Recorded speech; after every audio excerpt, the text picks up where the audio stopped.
할렐루야. 아멘. 오늘은 당신의 오늘도 보고 계시는 하나님이라는 제목으로 하나님 말씀 증가하도록 하겠습니다.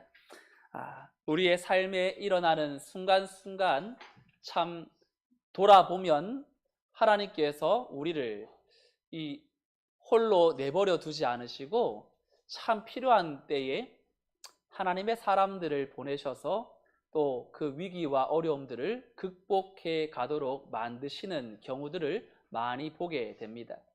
저는 얼마 살지 않았지만 인생의 굵직한 사건들 속에서 항상 하나님은 사람을 통하여 역사하신다라는 그 사실을 뼈저리게 느끼게 되었습니다. 하나님께서 우리의 삶의 여정 속에서 사람을 붙여주실 때에는 그 사람이 내가 원하던 사람이든 원치 않는 이들이든 분명한 하나님의 뜻이 있지요. 근데 우리는 좀 둔감해서 내가 원하는 사람과의 관계를 더 깊이 가지려고 하는 경향이 있어요. 하지만 하나님은 내 마음에 맞지 않는 사람도 때로는 보내셔서 내 자신을 돌아보게 만들고, 그리고 그 상황에서 하나님의 뜻이 무엇인지를 반드시 또 깨닫도록 만드세요. 그래서 우리는 항상 사람과의 관계를 참 중요하게 여기고, 이 사람을 통해서 하나님 내게 무엇을 말씀하시는가, 또 이 사람을 통하여 난 무엇을 배우고 또 깨달아야 하는가, 나는 또 과연 누구에게 어떠한 역할을 하는 사람으로 서 있어야 하는가, 이러한 것들이 다 합력해서 하나님이 선을 이루어 가시지요. 우리의 삶의 여정 속에 참 만남의 복이 얼마나 중요합니까? 그 만남을 통해서 때로는 참 하나님 이렇게 역사하셨구나, 참 하나님은 신묘막측하신 분이구나 라는 걸 느끼죠. 근데 여러분, 사람을 만나서 느끼는 하나님의 놀라운 은혜와 사랑도 참 귀하지만 우리는 하나님을 만나야 사는 인생인 줄로 믿습니다. 하나님을 경험하면 사람을 만나서 내가 구하고 찾고 두드리는 그러한 눈에 보이는 것보다 내 안의 내면을 소생시켜 주시는 하나님을 경험할 때 그 인생은 진짜 생명을 경험하게 되지요. 오늘 여러분들의 고민이 사람 때문에 고민이라면, 오늘 내가 그 상황 속에서 그 사람이 늘 내 앞에 가리워 있어 내 마음을 너무 힘들게 하고 있다면, 그것은 그 사람 때문에 내가 힘든 게 아니라 그 사람 이전에 내가 오늘 하나님을 경험하지 못해서 그 사람 때문에 내가 흔들리고 있는 것이지요. 사람만이 아니라 환경도 마찬가지입니다. 내가 마주하는 그 환경이 때론 내가 원하는 환경일 수 있다면 감사하지요. 그런데 내가 원치 않은 환경에 있을 때 전도서에서 지혜자는 결혼집보다 잔치집보다 어디에 더 있다고요? 초상집에 있다고 말하지요. 초상집에서 진짜 지혜를 배우게 되는 것은 생명의 이 허무함, 하나님을 믿지 않고 죽은 이들의 그 실상의 모습을 통해서 야, 진짜 하나님 믿고 천국 가는 것이 진짜 복이구나. 지난주에 한 분 우리 집사님 같이 식사하면서 그분이 연세연만하신데 죽어도 천국이니까 너무 기쁘다고 그렇게 말씀하시는 걸 들으면서 참 감사하다. 오늘 내가 건강하게 하루를 더 살고 또 내가 원하는 상황을 만들어서 어떻게든지 내가 원하는 환경으로 이끌어 나가는 그런 것보다 하나님으로 인해 기뻐하고 내가 하나님 때문에 만족하고 그 하나님이 내게 주시는 은혜가 너무나 크고 놀라워서 하나님 오늘도 내게 찾아오시고 내 모든 사람과의 관계의 문제, 어려움, 상황에서부터 짓눌리는 그 모든 피폐함과 고통들, 하나님을 만남으로 내 영혼이 소생하게 되고 내면의 진짜 빛을 경험함으로 하루를 살아도 천국과 같은 하루를 살게 해달라고 기도하며 하나님께 붙들리는, 하나님을 진짜 만나는 이 예배의 시간, 우리의 인생이 되시기를 주님의 이름으로 축원드립니다. 하나님께서 오늘 에스더서 말씀을 통해서 우리에게 주시는 음성을 우리는 매주마다 또 묵상하고 있는데요. 여러분, 에스더서라는 말씀을 읽어보면요, 한 가지 특징이 있어요. 그건 하나님이라는 단어가 한 번도 등장하지 않는다라는 겁니다. 하나님이라는 단어가 하나도 나오지 않는 것이 어떻게 성경이냐라고 많은 학자들이 초기에 이걸 정경에 채택해야 될지 말아야 될지를 많이 고민하고 논란도 많았던 책이 에스더서예요. 그런데 여러분, 에스더서는 이 하나님이라는 단어는 나오지 않지만 하나님이 역사하신 상황, 하나님이 아니고서는 풀 수 없는 그 환경이 너무 많이 있다 보니까 결국 유대교와 기독교 모두 다 이 에스더서를 정경으로 채택했죠. 유다인이었던 에스더라는 한 여자의 일생 속에 하나님께서는 참 여러 가지의 상황들을 마주하게 하시고 사람들을 만나게 하시고 페르시아라는 대제국의 이 여자를 또 수상궁에 보내어서 왕후가 되도록 만드는 일련의 모든 과정은 내 힘이 아니었어요. 내 능력이 아니었고 내가 원하는 상황도 아니었어요. 한 번도 왕후가 되게 해달라고 기도해 본 적도 아마 없지 않았을까. 그 자리에 주는 부담감, 고난, 힘듦, 이 막중한 이 마음속에 짓누르는 그 갈등이 컸기 때문이겠지요.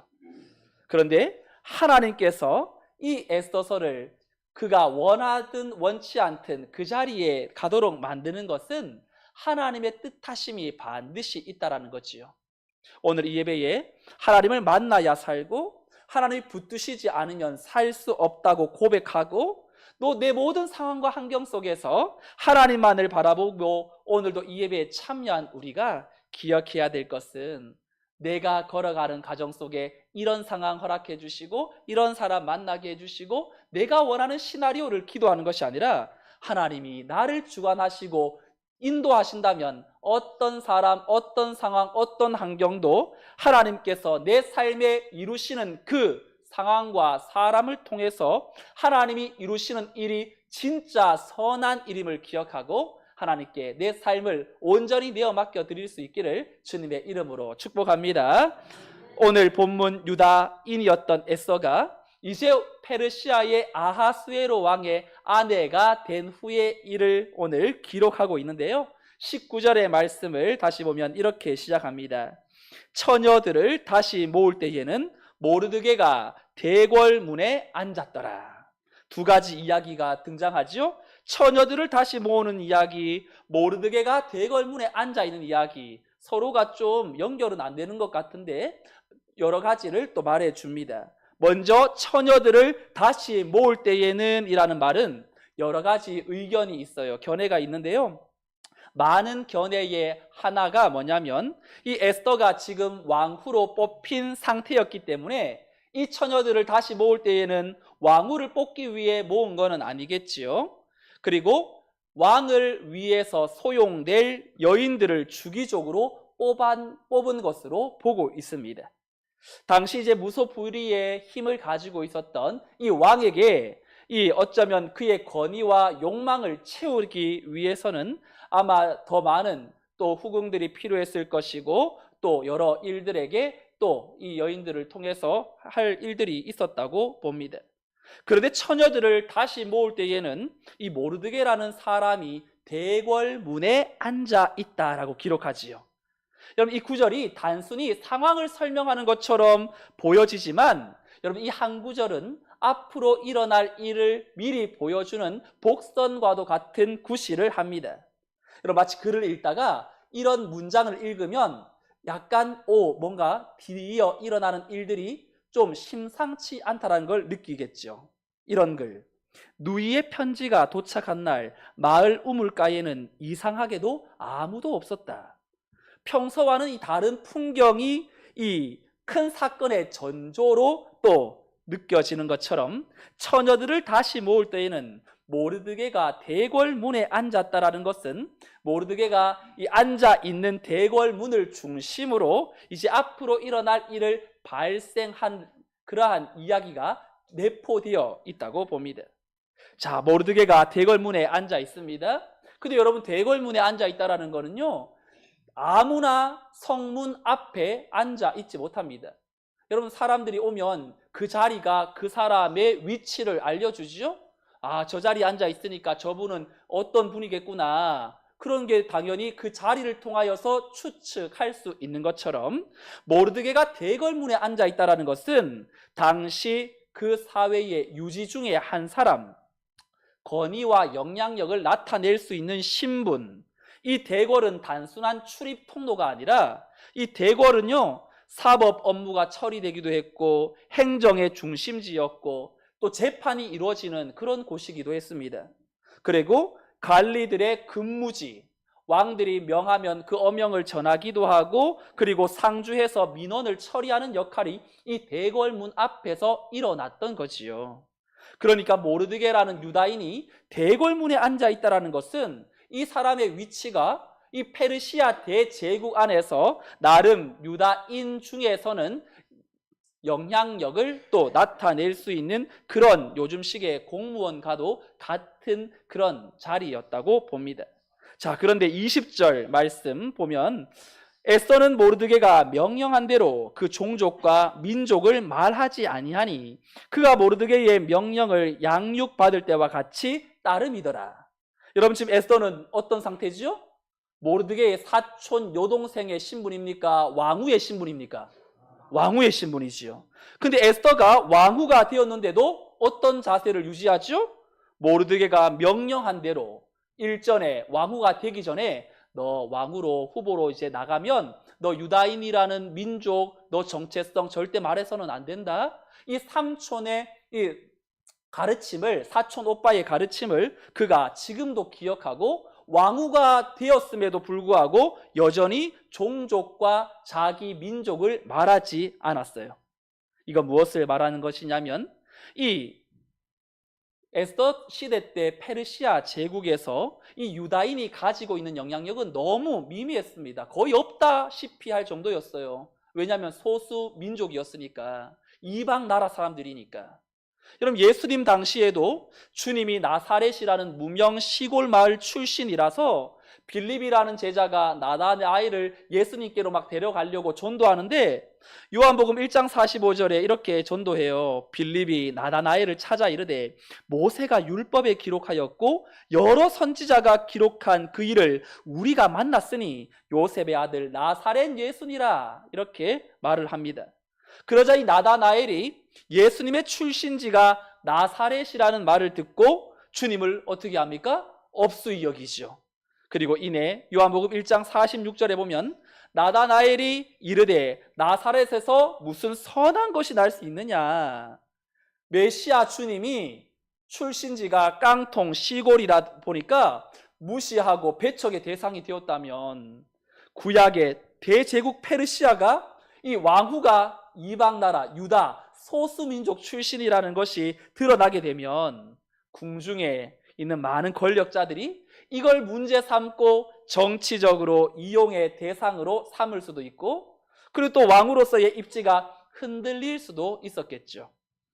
그런데 왕후가 된 에스더는요, 높은 권력을 가지고 있어요. 이제 모르드게 말 안 들어도 되죠. 자기가 판단하고 이제 행동해도 되는 위치에 있는 거 아닙니까? 그런데 모르드게가 어릴 적 명령했던 것, 양육했었을 때처럼 그때를 그대로 따르고 있어요. 에스더의 강점이라고 할 수 있죠. 여러분 사람은 누구나 권력이 손에 들어오게 되면 그 힘을 사용하고 싶고 그리고 독단적으로 일을 처리해도 괜찮다라는 그러한 방만함이 또 생겨나기가 너무 쉽습니다. 그런데 에스더는 왕후가 되었지만 자기의 동족 또한 자기의 출신을 알리지가 않아요. 왜냐? 하나님의 구원의 때가 이르지 않았음을 알기 때문에 또 서두르지 않고 또 자기의 민족의 정체성을 알릴 그날을 기다리고 있었던 것이요. 왕후였지만 정신적 지주였던 사촌 오빠의 말을 그는 귀담아 듣고 경거망동하지 않습니다. 사람은 가진 것이 없고 초라할 때는요 겸손해져요. 내가 뭐 어떻게 해요? 나는 뭐 그런 깜이 못 됩니다. 그런데 사람들이 내 말 한마디에 움직이고 그리고 세상에서 이제 좀 잘 나가고 돈이 벌어지고 그리고 내가 누군가보다 좀 위라고 생각하는 그 순간 무너지지요. 근데 에스더는 얼떨결에 하나님의 이끄심 속에 왕후가 되었고 이 자리에 온 것이 내 능력이 아니라는 걸 너무 본인이 잘 알아요. 그러니까 그 자리에 올랐지만 교만하지 않고 여전히 신앙인으로 유다인으로 모르드게의 이 사촌 여동생으로서의 자기 위치를 망각하지 않은 거지요.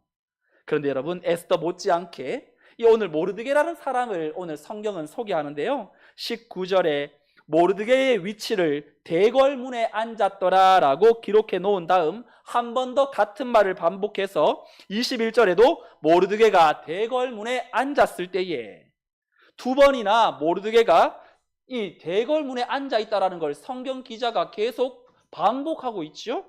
이것은 무엇을 말할까요? 지금 모르드게는 세상이 무너져도 자기가 있어야 될 그 위치를 지금 지키고 있는 거죠. 자신이 있어야 될 그 대궐문 앞에서 그는 일상을 지키며 살아가고 있던 그때 엄청난 사건 앞에 직면합니다.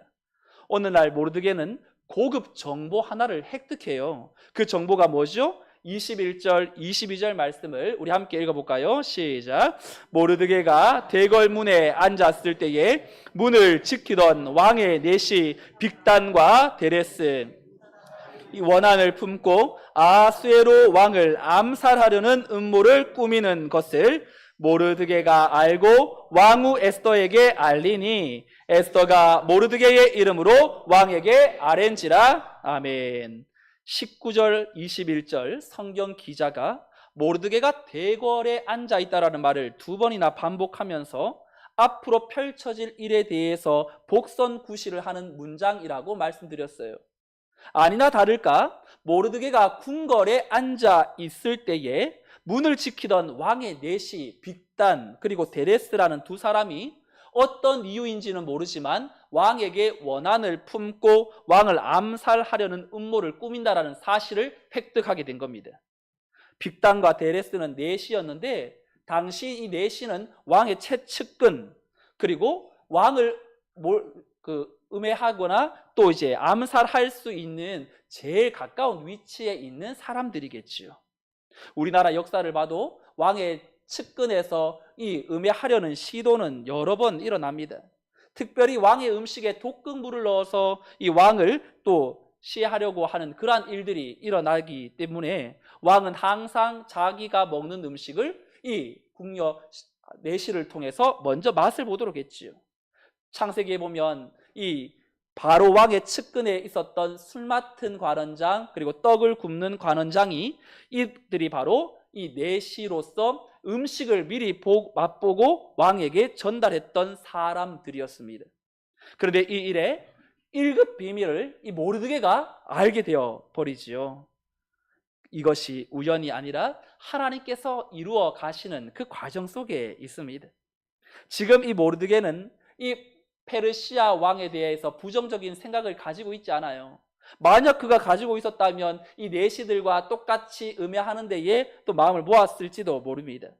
그런데 모르드게는 충성스럽게 그 자리를 지키고 있다가 한 제국이 이제 이 두 내시의 음해를 통하여서 일어날 엄청난 일을 막기 위해서 이것을 누구에게 알리냐면 직속 상관에게 알리지 않고 에스더 왕후, 자기의 사촌 여동생인 이 에스더에게 알려요.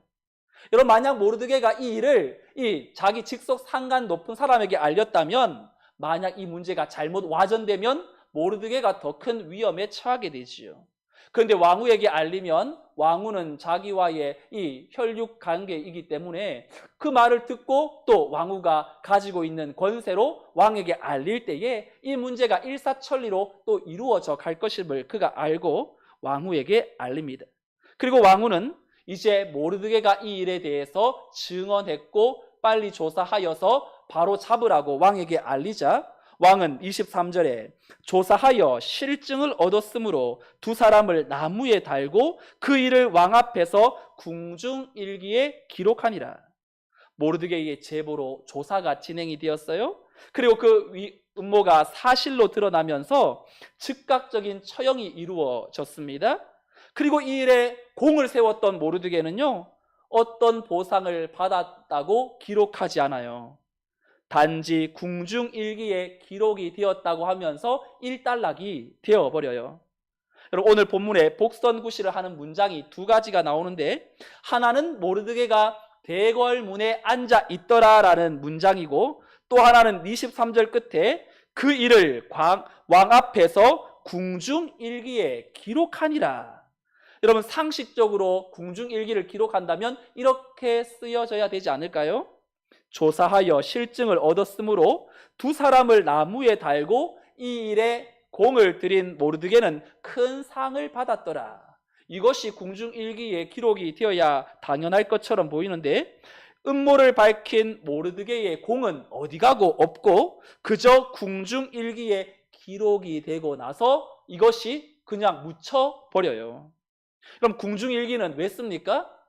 공식 문서와도 같지요. 왕궁과 궁중의 중요한 사건들을 후대에 남기기 위해서, 자료 보관용, 그리고 왕의 명령, 인사, 정무 내용 등을 체계적으로 기록하고 관리하기 위해서, 그리고 누가 어떤 결정을 내렸는지 정당성과 책임성을 분명하게 하기 위해서, 또는 이제 후속 통치자에게 이 상황을, 또 똑같은 상황을 마주할 때 어떻게 처리했는지를 보기 위한 하나의 판례로서 이 궁중일기는 큰 역할을 했습니다. 모르드게의 이 엄청난 일이 이 궁중일기에 기록이 되고 당장 어떤 보상을 받지 않았다는 것은 모르드게의 입장에서는 아쉬울 수 있지만, 이것이 큰 관점에서 본다면 하나의 이 궁중일기에 기록된 내용이 또한 또 다른 사건으로 이어지게 되겠구나라는 걸 우리에게 알게 하지요. 여러분, 애써서의 이 내용을 읽고 있는 우리의 입장에서 볼 때에 궁중일기에 기록되고 묻혀버리고, 그리고 왕이 궁중일기를 다시 펴지 않는 이상 이 모르드게가 한 일은 세상에 드러나지 않는다면, 오늘 우리가 어떻습니까? 우리가 하나님의 이름을 위해서 봉사하고 수고하고 섬기며 맡겨준 역할에 최선을 다하고, 어제도 아침 일찍 오셔서 오늘 식사 준비한다고 또 우리 권사님, 집사님 애쓰시고 전도에 힘쓰시고, 여러 상황에서 말하지 않아도 교회가 이렇게 움직이고 돌아가는 건 성도의 섬김과 사랑에 기초하기 때문이죠. 그런데 이 선한 일들에 대해서 우리가 보상받으려고 하는 일은 아닐 것입니다. 그런데도 누군가가 내 마음을 몰라주면 섭섭한 마음이 들지요. 특별히 보상을 기대한 것이 아님에도 인정받지 못하면, 그리고 도리어 그 주님을 위해 했던 것이 와전돼서 잘못 전달되어서 꼭 무엇인가를 얻으려고 했던 것처럼 또 비추어질 때 얼마나 마음이 괴롭고 억울합니까?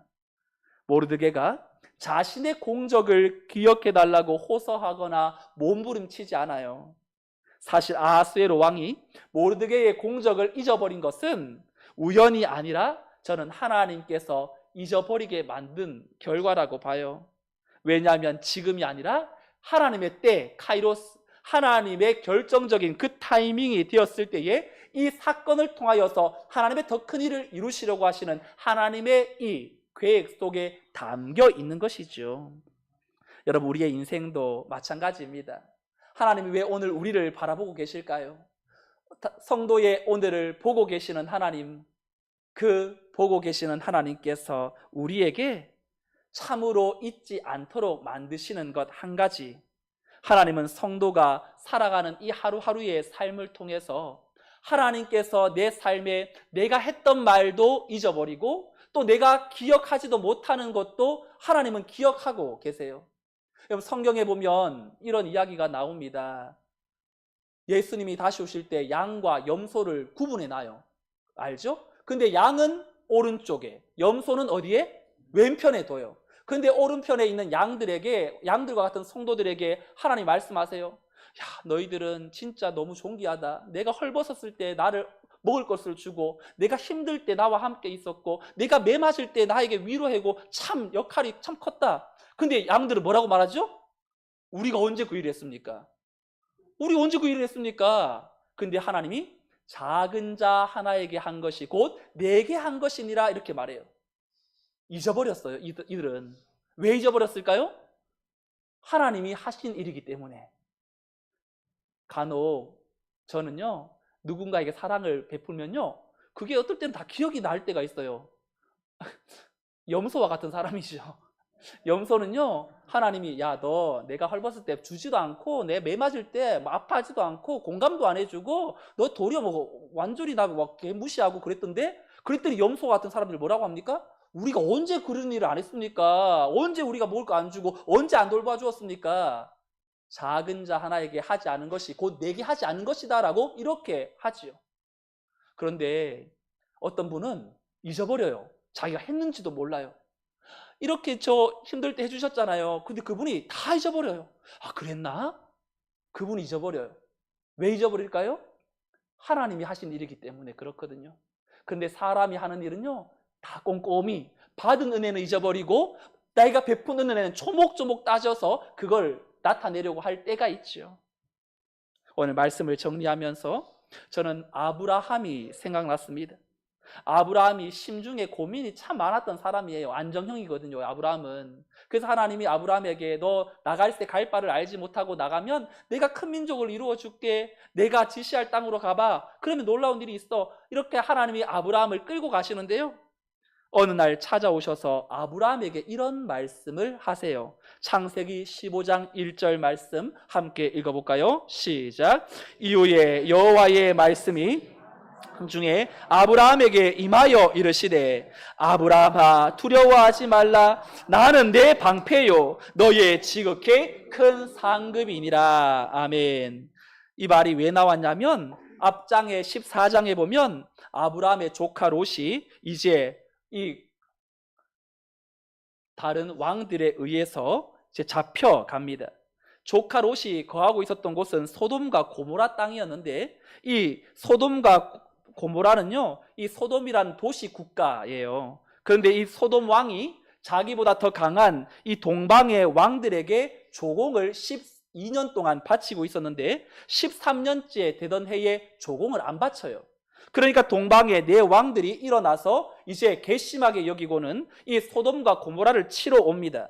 그리고 소돔과 고모라의 이 사람들의 물건들, 물질들, 또 모든 돈이 되는 것들을 다 잡아갔고 또 빼앗아갔고 이 롯도 사로잡아 갔어요. 그때 이 소돔 왕은 능력이 없으니까 구하러 갈 수 없으니 이 어떻게 할지 몰라 하고 있을 때에 이 아브라함이 잘 기른 318명의 자기 종을 데리고 가서 무찔러서 잃어버렸던 물질도 찾아오고 롯도 다 이제 데리고 와요. 그때 소돔 왕이 너무 고마워서 야, 내가 해야 될 일인데 국가가 힘이 없어서 당신이 그렇게 나가서 다 찾아와 주니 너무 감사하다. 이 전리품들은 당신 것이다. 다 가져라. 그때 아브라함이 믿음의 고백을 이렇게 해요. 창세기 14장 22절 23절 말씀 띄워주실까요? 창세기 14장 22절 23절 하면 안 나오나요? 네, 제가 읽어드릴게요. 아브라함이 함께 읽어볼까요? 시작. 아브라함이 소돔 왕에게 이르되 천지의 주제이시요 지극히 높으신 하나님 여호와께 내가 손을 들어 맹세하노니 내 말이 내가 아브라함으로 치부하게 하였다 할까 하여 내게 속한 것은 실 한 오락이나 들매끈 한 가닥도 내가 가지지 아니하리라. 아멘. 이게 무슨 말이냐면 아브라함이 큰 역할을 하고 돌아왔지만 이제 이 소돔 왕이 전리품은 네가 다 가져라 라고 할 때 아브라함이 만약 내가 그 전리품을 가진다면 당신이 나를 부자가 되게 만든 것으로 여기니까 나 그거 안 받겠다. 나는 그 전리품 없어도 된다. 나는 하나님이면 만족하다라는 그런 신앙 고백을 한 이후에 이제 15장에 들어와서 하나님이 아브라함에게 나는 너의 방패요 너의 지극히 큰 상급이니라 라고 이렇게 말씀하세요. 아브라함의 심중에 이렇게 큰일을 이루었지만 아들 하나 없어서 심중에 정말로 혈육 하나 없어서 고통하는 그 마음을 하나님이 아시고 내가 너의 방패다. 내가 너의 지극히 큰 상급이다. 이렇게 말해요. 근데 여러분 자세히 보면 하나님이 내가 너의 상이야, 내가 너의 상급이야 라고 말한다면 여러분 이 말은 누가 말해야 맞는 겁니까? 아브라함 편에서 말해야 맞는 거지요. 하나님은 내 상이에요. 내 상급이에요. 이렇게 상을 받는 입장에서 말해야 말이 되는 거 아닙니까? 그 상을 주는 분이 나는 너의 상이야, 나는 너의 상급이야 이렇게 말하면 상을 받는 입장에서 좀 마음에 안 들면 이게 상이 안 되지 않아요? 조금 더 이해를 돕기 위해서 아내가 남편에게, 남편이 아내에게 여보 내가 당신의 상이야 라고 그러면 여러분 마음 어떠세요? 맞아요 이렇게 호응 안 하세요? 그런데 내가 너의 상이야 이랬는데 이 배우자가 속으로 상이 아니라 골칫 덩어리다 이렇게 생각한다면 여러분 이게 상이 아니라 그런 상을 한 트럭을 갖다 줘도 얼마나 부담이 되겠어요. 여러분 상은 상을 받는 입장에서 상이 되어야 진짜 상이죠. 근데 하나님은 아브라함에게 내가 너의 상급이다, 내가 너의 상이다 라고 말하는 것은 무슨 말일까요? 지금 아브라함의 상태가 하나님을 상으로 상급으로 혹 받지 못한다 할지라도 하나님은 이 아브라함에게 너의 인생 속에 진짜 상은 나 여호와 하나님이라는 사실을 너가 깨닫게 될 것이다. 내가 진짜 너에게 유일한 상급이라는 것을 너가 알게 될 것이다. 그렇게 만들어 갈 것이라는 것을 우리에게 또 아브라함에게 알게 하는 것이요. 오늘 우리가 기도할 때 하나님 이런 기도 제목이 있어요. 나 이거 기도 제목 안 들려주면, 이거 안 해결되면 나 너무 힘들어서 못 살아요. 그렇게 안타까운 마음으로 하나님께 기도하지요. 근데 하나님의 응답은 무엇입니까? 아무것도 염려하지 말고 모든 일에 기도와 간구로 너희 구할 것을 감사함으로 하나님께 아뢰라. 그리하면 모든 지각이 뛰어나신 하나님의 평강이 그리스도 예수 안에서 너희 마음과 생각을 지키시리라. 아멘. 진짜 복은 무엇입니까? 기도 응답이 아니라 내 마음을 지켜주시는 거. 그래서 이러한 상황에서도 내가 그 자리에서 서 있을 수 있는 거, 내 마음 무너지지 않도록 그 하나님이 나의 상급, 나의 상이라는 그 사실을 온전히 깨닫게 만들지요. 신앙생활은요, 갈수록 우리의 기도가 내가 원하는 상을 구하는 게 아니라 하나님이 주시는 그 상을 구하는 기도로 나아가는 성숙한 신앙인의 모습이 되어야 합니다. 오늘 우리는 이 말씀을 통하여서 하나님이 모르드게의 공적을 잊어버리게 하신 거, 아브라함의 마음 깊숙한 곳에 그 고민을 알고 찾아오신 이유, 저는 한 가지라고 봅니다. 모르드게의 공적을 잊게 하신 것이나 아브라함이 또한 그 마음 깊은 곳에 그 고민을 알고 찾아오신 것, 어쩌면 하나님이 주시고자 하시는 진짜 은혜는 바로 세상의 인정이나 또 세상의 보상이 아니라 하나님 자신이라는 사실을 알려주시는 것이죠. 하나님은 우리가 구하지 않는 것까지도 기억하시고, 또한 그것이 하나님께서 반드시 이루실 일이라면 우리의 간절함보다 더 확실하게 하나님의 선하신 뜻을 베풀어 주실 것입니다. 오늘 우리는 이 말씀을 통하여 두 가지를 결단하고 적용하기를 원합니다.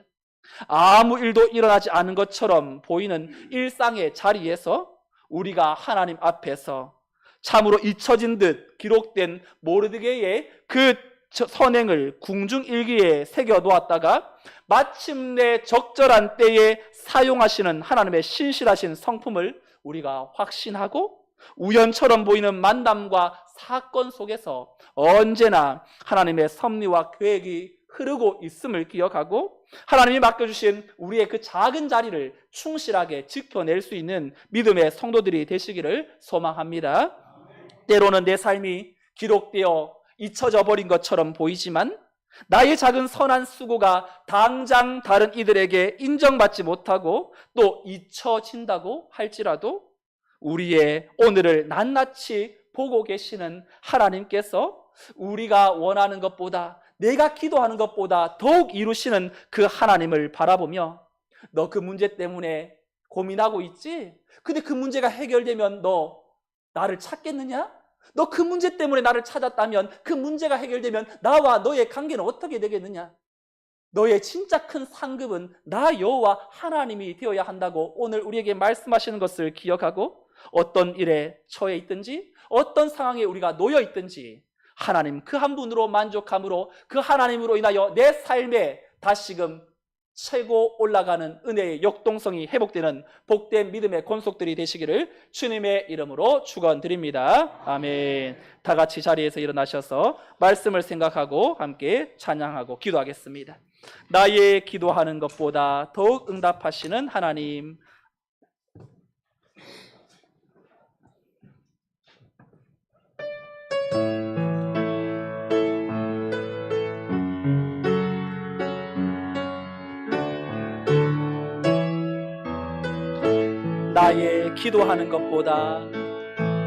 나의 기도하는 것보다 더욱 응답하실 하나님, 더욱 응답하실 하나님, 나의 생각하는 것보다 더욱 이루시는 하나님, 더욱 이루시는 하나님, 우리 가운데 역사하신 능력대로 우리들의 간구함을 넘치도록 능히 하실 주님께 모든 영광과 존귀 찬양과 경배를 돌릴지어다. 모든 영광과 존귀 찬양과 경배를 돌릴지어다. 우리 다시 한번 찬양합니다. 나의 기도하는 것보다 더욱 응답하실 하나님, 더욱 응답하실 하나님, 나의 생각하는 것보다 더욱 이루시는 우리 하나님, 더욱 이루시는 하나님, 우리 가운데 역사하신 능력대로 우리들의 간구함을 넘치도록 능히 하실 주님께 모든 영광과 존귀 찬양과 경배를 돌릴지어다. 모든 영광과 존귀 찬양과 경배를 돌릴지어다. 모든 영광과 존귀 찬양과 경배를 돌릴지어다. 모든 영광과 존귀 찬양과 영계를 돌릴지어다.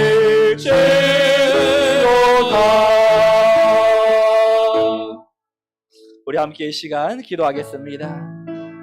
하나님의 일하심, 하나님을 예비하신 그 만남, 모든 상황, 하나님의 섭리임을 믿고 주께서 지금 내게 가장 좋은 것으로 허락하실 최적의 상황임을 기억하고 보여지는 것에 마음 빼앗기지 않고 또 눈에 보이는 것에 내 마음이 낙심하지 않고 이런 상황을 허락하신 하나님은 이런 상황을 내게 감당할 수 있는 힘을 주심을 우리가 믿으며 하나님 자신을 지극히 큰 상급으로 구함으로 어떤 상황 가운데도 하나님 한 분이면 족합니다. 그 하나님 한 분 붙들고 믿음으로 승리하게 해달라고 오늘 말씀 생각하며 함께 통성으로 기도하겠습니다. 하나님 아버지 감사합니다. 오늘 우리의 인생의 여정 가운데에 나의 기도하는 것보다 더욱 응답하실 하나님을 바라보며 나의 생각하는 것보다 더욱 이루시는 하나님, 우리의 인생의 여정 가운데 찾아오시고 하나님의 예배하신 그 만남을 통하여서 우리에게는 우연처럼 보이지만 하나님의 섭림을 믿고 주님의 인도하심을 신뢰하며 살아가게 하여 주옵소서. 주님과의 관계와 자리 속에서 하나님의 선한 계획을 볼 수 있는 눈을 열어주시옵소서. 하나님이 맡기신 그 자리를 성실하게 지키는 신앙인이 되게 하여 주옵소서. 정말로 주어진 그 자리에 신실함으로 주님의 뜻을 이루게 하여 주시고 작고 평범한 일상의 자리에서도 하나님의 큰일을 바라보게 하여 주옵소서. 하나님 자신을 지극히 우리에게 큰 상급으로 구하며 내가 받을 상이 아니라 하나님이 주시고자 하시는 그 상, 여호와 하나님 그 한 분만을 바라보며 하나님 자신을 구함으로 복잡하고 어려운 상황 가운데도 하나님 한 분이면 족하다라는 그 찬양으로, 그 신앙으로 중심을 잡고 믿음의 승리를 거머쥐는 하나님의 권속들이 되게 하여 주시옵소서. 그리하여 내 삶이 오직 하나님의 은혜 오느라고 고백하며 주께서 주시는 놀라운 능력을 바라보며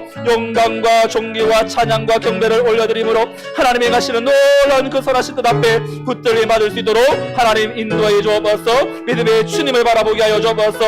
함께 하시고 인도하신 하나님이 오늘 이 한 주간의 그 삶도 주께서 주시는 놀라운 능력으로 채우시고 도우시고 붙들어 주시옵소서. 존귀하신 하나님 아버지, 오늘 저희의 삶을 하나님의 오늘도 바라보고 계시는 그분의 그 눈동자와 같이 우리를 세밀하게 지키시고 보호하시는 그 놀라운 능력의 하나님으로 인하여 감사드립니다.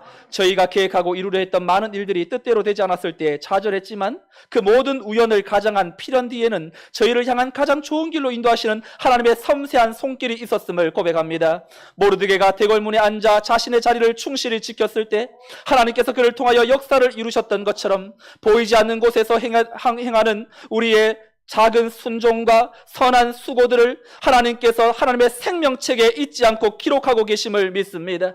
사람이 알아주지 않아 섭섭하고 때로는 인정받지 못해 지쳐 쓰러지려 할 때에도 낙심하지 않도록 우리를 붙들어 주옵소서. 저희의 눈이 더 이상 썩어 없어질 세상의 헛된 보상이나 인정에 머물지 않게 하여 주시고 내가 너의 지극히 큰 상급이니라 말씀하신 것처럼 상급 되시는 하나님 한 분만으로 만족하는 깊은 영성을 우리에게 허락하여 주옵소서. 우리의 기도가 내가 원하는 상을 구하는 기도를 넘어 하나님 자신을 더 간절히 구하는 기도로 변화되게 하여 주옵소서. 그리하여 우리의 일생을 통하여 오직 하나님만이 우리의 영원한 방패가 되시고 가장 큰 소망이 되심을 경험하며 살아계신 주님께 영광 올려드리는 복된 성도의 삶이 되게 하여 주옵소서. 눈물로 기도하며 이 문제로 인하여 가슴 아파하며 신음하며 고통 중에 있는 성도들의 그 깊은 내용을 하나님이 알고 계시오니 하나님께서 이 문제가 내 손을 떠났으니 하나님께 내어 맡길 때에 하나님께서 선하신 은혜로 말미암아 이루어 주시고 하나님이 행하셨노라고 고백하며 그 하나님과의 더 깊은 만남을 통하여 하나님이 주시고자 하시는 그 놀라운 은혜를 날마다 경험하는 성도들의 가정, 저들의 삶이 되게 하여 주옵소서.